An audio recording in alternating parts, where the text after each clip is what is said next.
बच्चों जय हिंद। आज हम कक्षा 5 पर्यावरण विषय का अध्याय 9 बैंक पढ़ने जा रहे हैं।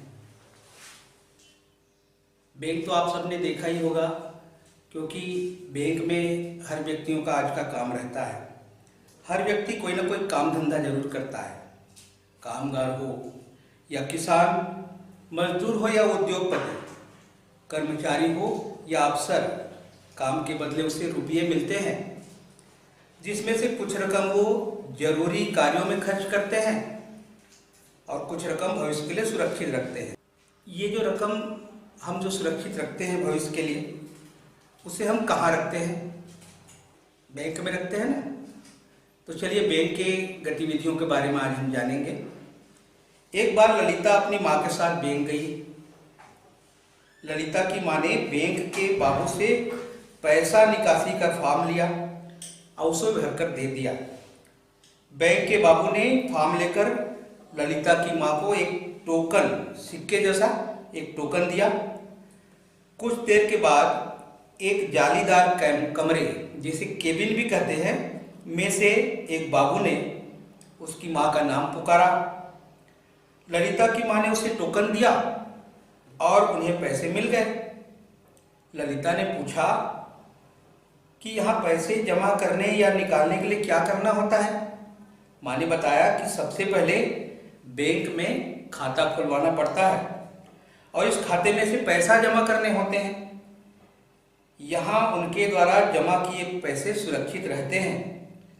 जरूरत पड़ने पर खाते में से पैसा निकाला जा सकता है। आप लोगों ने भी बैंक देखा होगा। आजकल तो हर परिवार में, हर घर में बैंक के खाते होते हैं। आपके घर भी होगा। रमेश की माँ स्कूल में शिक्षिका है। उसकी माँ की तनख्वाह हर महीने बैंक खाते में जमा होती है। जब उनको जरूरत होती है तो बैंक जाकर रुपये निकाल लेती है। बैंक ने पैसा जमा करने से लोगों के पैसे सुरक्षित तो रहते ही हैं, साथ ही उस पर ब्याज भी मिलता है।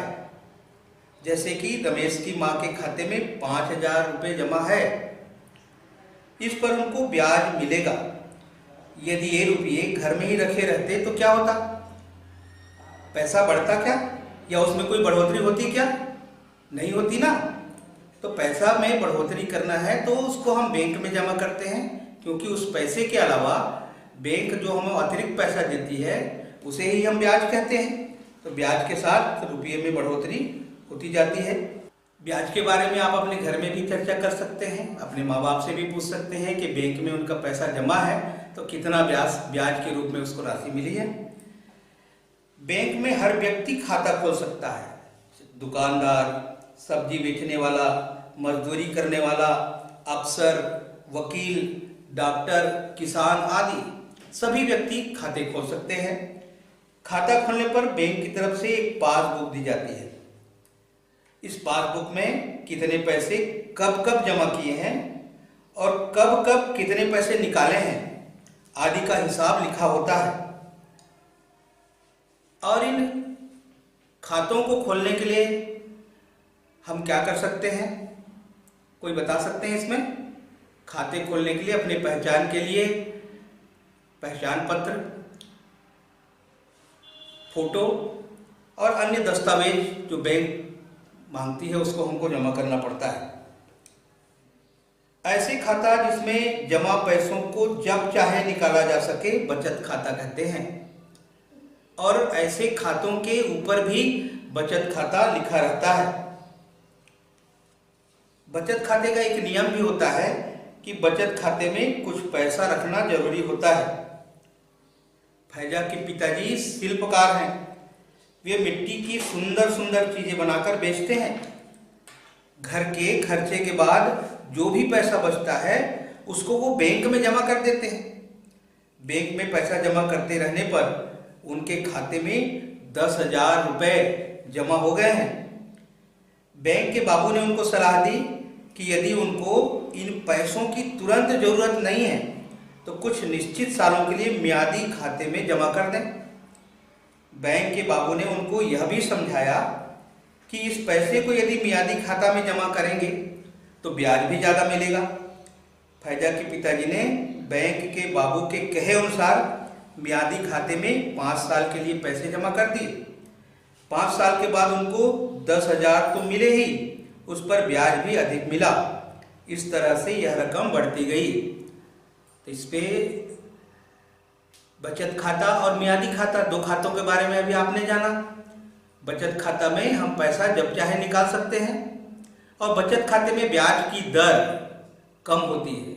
इसका मतलब यह है कि यदि बचत खाते में हम पैसा जमा करें तो उन पैसों में बढ़ोतरी कम होगी, लेकिन मियादी खाते में यदि हम पैसा जमा करें तो उसमें ब्याज ज़्यादा मिलने के कारण पैसे की बढ़ोतरी ज़्यादा होगी। इसके अलावा आवर्ती जमा, एक खाता और होता है जिसे हम आवर्ती जमा कहते हैं। इसको हम अपने बचत के हिसाब से प्रति माह थोड़ा थोड़ा करके एक निश्चित राशि जमा कर दें तो एक निश्चित अवधि के बाद वो राशि हमको ब्याज के साथ मिलती है। इसमें भी ब्याज अधिक होता है। तो इस तरह से भी हम खाते खोल सकते हैं। इसके अलावा एक चालू खाता होता है। चालू खाता में भी हम कभी भी राशि जमा करके निकाल सकते हैं। बैंक में पैसा जमा करने के लिए और निकालने के लिए अलग अलग फॉर्म होते हैं। यहाँ जो आप फॉर्म देख रहे हैं वो पैसा जमा करने का फॉर्म दिया गया है। इन्हें आप देखें, यदि किसी का खाता बैंक में हो और पैसा जमा करना हो तो आपको इसी तरह का फॉर्म भरना होगा।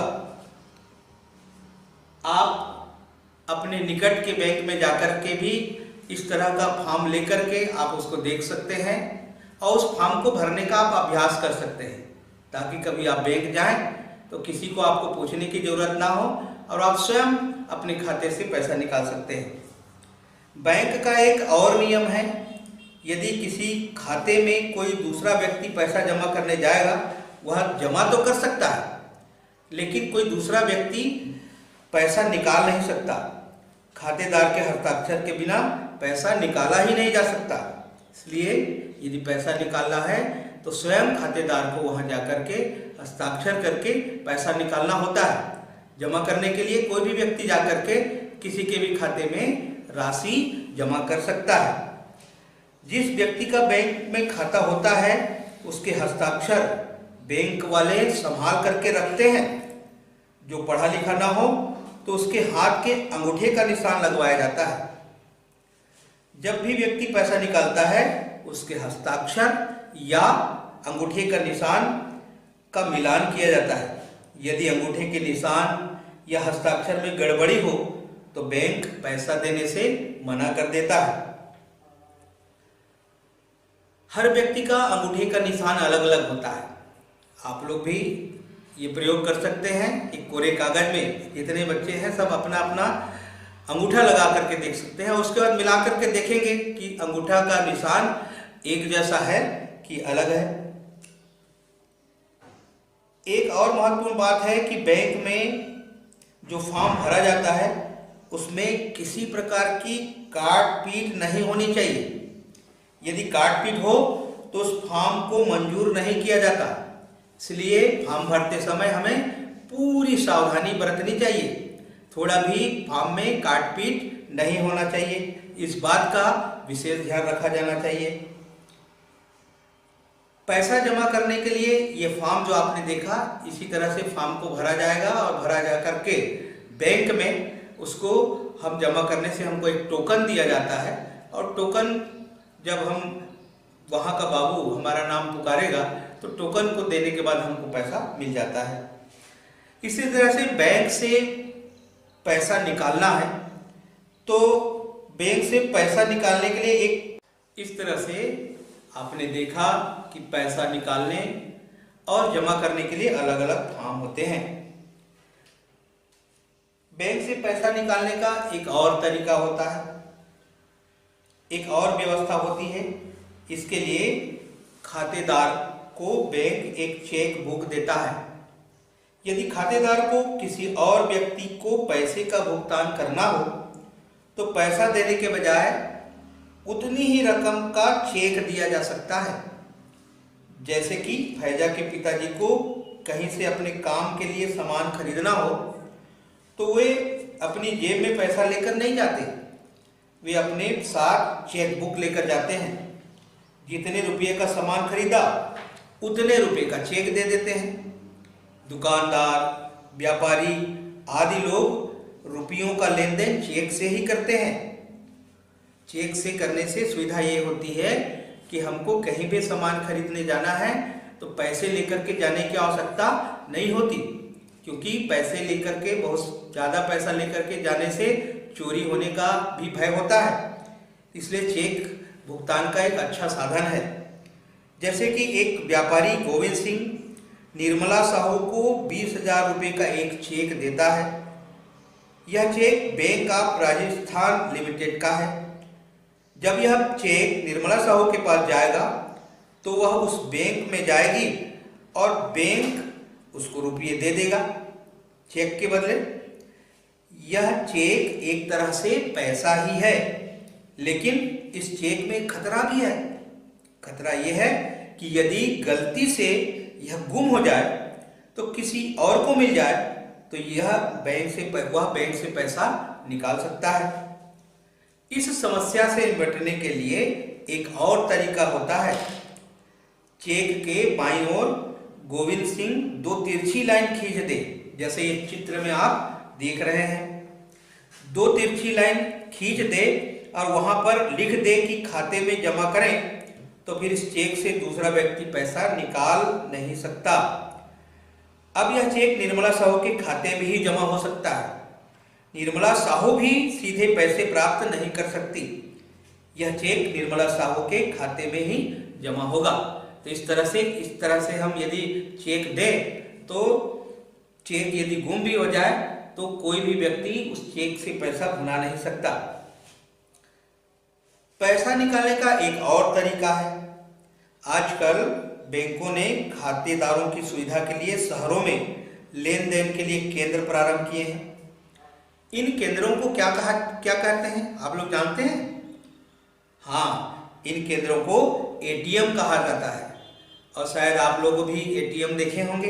हर शहरों में ये एटीएम आजकल मिलता है। अलग अलग बैंक का एटीएम स्थापित है। इन केंद्रों को जो हम एटीएम कहते हैं, इसके लिए खातेदार को एक कार्ड दिया जाता है। बता सकते हैं तो उस कार्ड को क्या कहते हैं?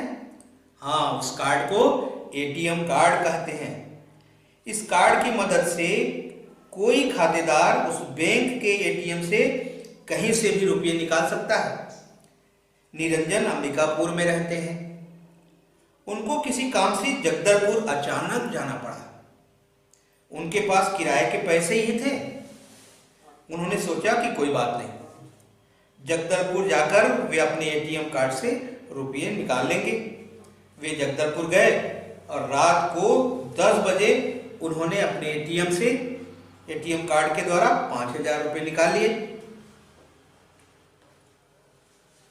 आप लोगों ने एटीएम कार्ड देखा है? हाँ, सभी लोग देखा होगा, क्योंकि आजकल हर घर बैंकों में खाते जरूर होते हैं। और जब हम बैंक में खाता खोलते हैं तो वहां से हमको एटीएम कार्ड दिया जाता है। उसी एटीएम कार्ड का उपयोग करके हम बैंकों से पैसा निकाल सकते हैं।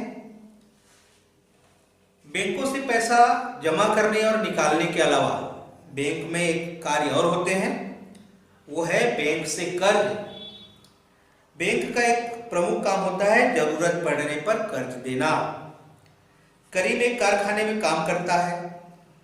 उनके पास इतना पैसा नहीं है कि एक मुश्त पैसा देकर वह घर खरीद सके। करीम बैंक में गया और उसने मैनेजर से चर्चा की। बैंक के मैनेजर ने कहा कि उसको 2 लाख रुपए का कर्ज दिया जा सकता है। करीम ने बैंक की मदद से घर खरीद लिया। इस कर्ज को चुकाने के लिए करीम हर महीने बैंक को किस्त चुकाता रहा। इस प्रकार करीम 10 सालों में बैंक को यह कर्ज ब्याज सहित भुगतान कर देगा।